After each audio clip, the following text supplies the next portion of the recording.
Olá, senhoras e senhores, sejam muito bem-vindos, tá, a mais uma aula a respeito do tema Princípios do Equador.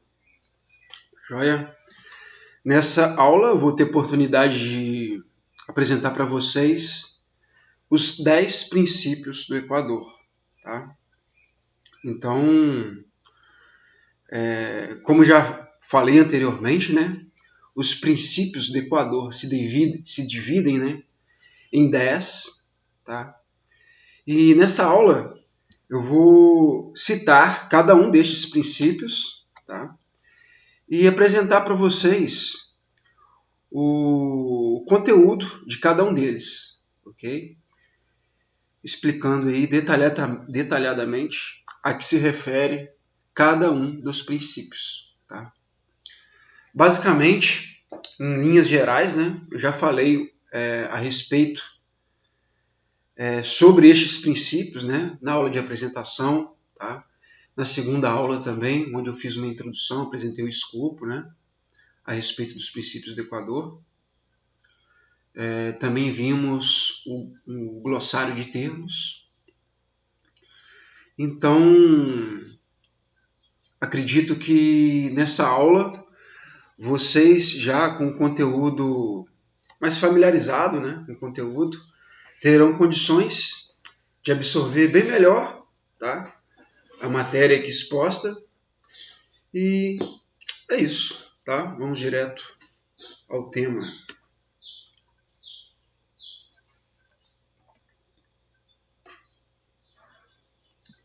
Basicamente, já apresentei esse slide para vocês numa aula anterior, né? Aqui são os títulos dados a cada um dos princípios, tá? São 10. E aí existe um ícone, né, para cada princípio. Eu vou fazer a releitura de cada um deles e nos próximos slides eu vou apresentar o conteúdo de cada um destes princípios, tá? Explicando aí as principais características, tá? As principais informações no que diz respeito a cada um deles, tá, ok? Então, ó, temos o princípio 1, que basicamente é revisão e categorização do empreendimento, tá, do projeto. Princípio 2 é avaliação socioambiental, tá? Princípio 3, normas aplicáveis de... normas, é porque está em inglês, tá? Essa sigla. Significa socioambiental isso aqui, tá? Então, normas socioambientais aplicáveis. Princípio 4, sistema de gestão socioambiental e plano de ação do princípio do Equador. Princípio 5, engajamento de stakeholders. Princípio 6, mecanismo de reclamação. Princípio 7, revisão independente. Princípio 8, convênios.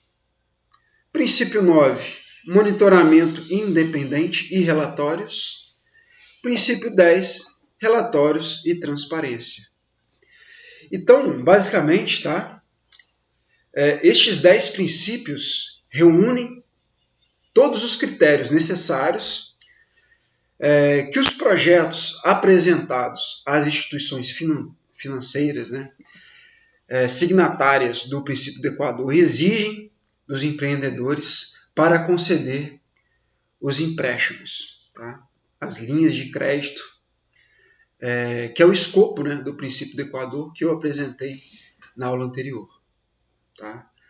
Então, a sua empresa profissional ela deve atender a cada um destes princípios, tá, aqui citados e que agora eu vou explicar para vocês. Princípio 1, tá? Tem o título aí de declaração, essa é a declaração dos princípios, tá? Ou seja, os 10 princípios. Princípio 1, título, análise e categorização. Então vamos lá. Ao receber uma proposta de financiamento para um projeto, a EPFI, ou seja, a instituição financeira, né, signatária dos princípios do Equador, como parte do seu processo interno de análise e diligência prévia, fará a sua categorização com base na magnitude dos riscos e impactos socioambientais potenciais, incluindo aqueles relacionados com direitos humanos, mudanças climáticas e biodiversidade. Essa categorização é baseada no processo de categorização socioambiental da Corporação Financeira Internacional, tá? IFC na sigla em inglês. Então, basicamente, pessoal, o primeiro princípio consiste na classificação do seu projeto junto à instituição financeira. Tá? Então, o banco, né, ao qual você se dirige para solicitar este investimento, ele vai pegar o seu projeto, tá? E ali ele vai enquadrar o seu projeto dentro de uma das 3 categorias possíveis, tá? Então tem a categoria A, B e C. Tá? Dependendo do grau, tá, de potencial impacto socioambiental do seu projeto, o seu projeto vai entrar em uma dessas categorias. Tá? Então, o que difere uma categoria da outra? O grau de criticidade dos impactos ambientais, tá? Principalmente o grau de criticidade dos impactos ambientais relacionados ao projeto.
Muito bem, então, concluindo, né, o primeiro princípio do Equador, temos aí o processo de diligência prévia socioambiental, tá, da EPFI, que é proporcional à natureza, à escala e ao estágio do projeto e ao nível categorizado do risco e impacto socioambiental. Tá? E aí eu coloquei para ilustrar aqui uma foto minha da gente fazendo uma diligência numa usina hidrelétrica, né, que é uma das principais atividades aí que geralmente eu atendo, tá? No caso aí, o que quer dizer esse slide?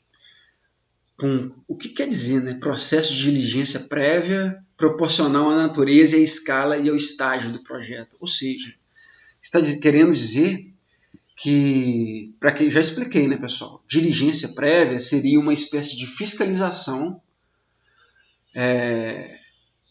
que a instituição financeira realiza, né, no projeto que está pleiteando o empréstimo, tá? Uma das linhas de crédito oferecida por essa instituição financeira. Então, essa verificação, tá, dos aspectos e impactos socioambientais relativos ao projeto apresentado, ela vai ser proporcional à natureza, à escala e ao estágio, ou seja, ela não vai se aplicar em todo o projeto. Tá? Em alguns quesitos, por exemplo, em projetos da categoria A, que esteja na sua fase inicial, provavelmente sim, tá? Essa diligência prévia vai se aplicar no projeto como um todo, porque justamente por ser uma categoria A, está no projeto e está na fase inicial. Mas, por exemplo, se for um projeto de categoria C, sabe, de pouco impacto ambiental, já num estágio final, essa diligência prévia vai ser proporcional, ou seja, muitas das vezes o banco, ele como um projeto que está no estágio final, provavelmente ele já vai ter com as suas licenças, ele já vai estar com as suas licenças ambientais, né, em dia, provavelmente ele já vai ter um sistema de gestão ambiental rodando, tem uma série de planos de controle ambientais já sendo executados, né? Então, nestes casos, quando vamos realizar uma diligência, a gente se preocupa mais em focar a nossa energia em algumas questões do projeto que julgamos ser mais críticas, tá? E deixamos de lado alguns aspectos mais básicos, tá? Ou seja, essa diligência ela não vai contemplar todo o processo do projeto, tá? Ela vai se ater em apenas algumas etapas, tá? Por quê? Porque ela é proporcional à natureza, à escala e ao estágio do projeto, tá ok? Mas independente disso, quando o empreendedor se prepara para solicitar, né, alguma das linhas de crédito oferecida e vai receber uma diligência, geralmente, tá, pessoal, por experiência própria, o empreendedor ele se prepara, muito, na maioria das vezes, muito bem. Tá? E mesmo que a verificação não contemple todas as etapas, geralmente o empreendedor ele se prepara para todas as etapas. Desculpa. Até porque ele não sabe quando o auditor chegar, né? Quem que é o auditor? O auditor geralmente é a pessoa que realiza a diligência. Tá? Ele não sabe quais são os quesitos que esse auditor vai realizar para fazer a sua conferência. Tá? A checagem dos processos. Ele não sabe para qual setor vai, qual etapa. Tá? Por exemplo, quando eu fiz a diligência nessa usina aqui, eu foquei na época em tratamento de efluente sanitário e qualidade da água superficial e qualidade da água para consumo humano. Tá? Processos como tratamento de resíduos sólidos, monitoramento de focos erosivos, poluição atmosférica, não foi meu enfoque nesse empreendimento. Por quê? Eu só tinha 2 dias para realizar o trabalho. Em 2 dias você não consegue fazer uma verificação total, ou seja, checar todos os itens, todos os aspectos e impactos ambientais que envolve, né, um projeto desse tamanho. Né? No caso aqui é pode até não parecer, mas é uma usina gigantesca. Tá? Então, também devido ao tempo, o auditor ele busca focar em determinado assunto ou tema. Tá? A não ser que, é o que eu falei, que seja uma categoria A, tá? E aí, geralmente, aí vai mais de um editor, destinado a um tempo maior, tá? E aí é checado praticamente 100% dos requisitos legais.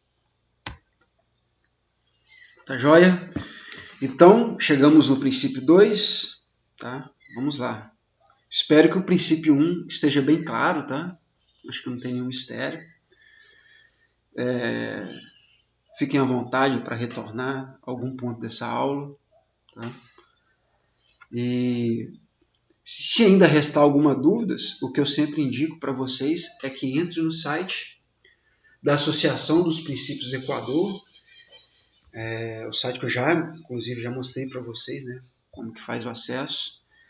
E lá vocês podem pesquisar alguma outra informação mais específica que, por acaso, eu não tenha informado aqui, tá? Durante este módulo do curso. Tá? Embora eu preparei tá, um material bem detalhado. Tá? Então, creio que vocês podem ficar tranquilos. Mas eu falo isso mais específica porque às vezes tem alguém que está trabalhando, né, nessa área e tem algum questionamento específico, né, inclusive específico para aplicar no empreendimento que está atuando. Então, nesses casos, eu sugiro que você acesse ao site. E mesmo se você não encontrar essa informação no site, você pode entrar em contato, né, diretamente com a empresa onde você está pleiteando solicitar essa linha de crédito. Ok? Então vamos lá. Princípio 2. Avaliação socioambiental. A EPFI solicitará que o cliente realize um processo de avaliação apropriado, que seja satisfatório para a EPFI para tratar dos riscos socioambientais relevantes e da escala dos impactos do projeto proposto. Então, relembrando, tá? O que é EPFI, gente? São as instituições financeiras, tá, signatárias do princípio do Equador, ou seja, são as instituições financeiras às quais você está destinando o seu projeto para análise, tá, de um empréstimo. Tá? No caso, a instituição financeira que adota, tá, os princípios do Equador. Então, essa instituição financeira ela vai solicitar ao cliente que realize esse processo de avaliação apropriado. Basicamente, pessoal, isso aqui é chovendo molhado, tá? Independente da instituição financeira solicitar para você isso ou não, qualquer projeto, mesmo aqueles de pequeno impacto ambiental, mas que se encaixam para solicitar algum tipo de linha de crédito, que são geralmente projetos de no mínimo 10 milhões, tá? Eles necessariamente irão ter realizado já esse processo de avaliação apropriado, tá? Que vai estar incluso, inclusive, no EIA-RIMA, tá? Que é o Estudo de Impacto Ambiental. Não sei se vocês já fizeram, se já não fizeram esta parte do curso. Inclusive, eu apresentei este módulo para vocês, que é o módulo sobre licenciamento ambiental. Tá? Lá tem uma aula que eu falo a respeito do estudo de impacto ambiental, tá? Que é, no caso, esse processo de avaliação apropriado. Tá? Então, no caso, a empresa provavelmente, né, quase que 100% de chance, pelo menos se ela estiver no Brasil, que ela já vai ter pronta, né, essa avaliação, porque ela já vai ter apresentado isso no processo de licenciamento ambiental. Tá? Então, o processo de licenciamento ambiental também já é exigido essa avaliação. Então, ó, continuando, a documentação de avaliação deve propor medidas para minimizar, mitigar e, quando houver impactos residuais, compensar, solucionar os riscos e impactos para os trabalhadores, as comunidades afetadas e o meio ambiente de forma significativa e apropriada à natureza e à escala do projeto proposto. Tá? Então, pessoal, para quem não sabe o que consiste uma avaliação, eu passar todo esse processo para que vai ficar um pouco extenso. Então, eu sugiro que vocês vão lá no módulo do curso Licenciamento Ambiental, tá? Licenças Ambientais. Tem uma aula específica sobre estudo de impacto ambiental, tá? Que é um estudo solicitado durante o processo de licenciamento ambiental. Nessa aula, eu explico como realizar, o que consiste, tá? O que é esta avaliação de impacto ambiental. Tá? Inclusive, também tem uma outra aula, ainda neste mesmo módulo, que eu trato a respeito do sistema de gestão ambiental também. Nessa aula também eu falo a respeito deste tema. Tá? Então, é melhor vocês irem nessa aula para estar tendo um aprofundamento a respeito deste assunto, caso ainda não tenham assistido. Tá? Mas, em suma, resumindo todo este processo de avaliação, basicamente ele conta com ações locais, públicas e acadêmicas, tá? Ou seja, o levantamento de diversas informações nessas áreas, que vai culminar numa atuação local, tá? Ou seja, num documento próprio, tá? Peculiar, exclusivo ao projeto, alvo desta avaliação, tá? E aí é produzido essa avaliação socioambiental, tá? Que considera problemas locais, toda a caracterização local, ou seja, o perfil social, o uso e ocupação do solo, tá? Para quê? Para então fazer um diagnóstico, tá? E um planejamento das principais ações necessárias para quê? Para compensar e solucionar os riscos que foram diagnosticados. Tá? Maiores detalhes, pessoal, vão na aula lá que eu falei com vocês, caso ainda não tenham assistido. Tá? Princípio 2, ainda no princípio 2, avaliação socioambiental. Uma avaliação de risco de mudanças climáticas é necessária para todos os projetos da categoria A e conforme apropriado da categoria B, e incluirá a consideração dos riscos físicos relevantes conforme definidos pela TCFD. Tá? Então, pessoal, dentro dessa avaliação ambiental, é imprescindível, tá, para os projetos que se enquadram na categoria A, tá, ou conforme apropriado na categoria B, naqueles que estão incluídos, tá, como os riscos físicos relevantes conforme definidos pela TCFD. Depois eu vou detalhar melhor o que significa isso. Estes projetos, inevitavelmente, deverão ter uma avaliação de risco de mudanças climáticas. Ou seja, além das avaliações que são feitas, tá, em todos os projetos, ou seja, para realizar essa avaliação existe um termo de referência, ou seja, o que é isso?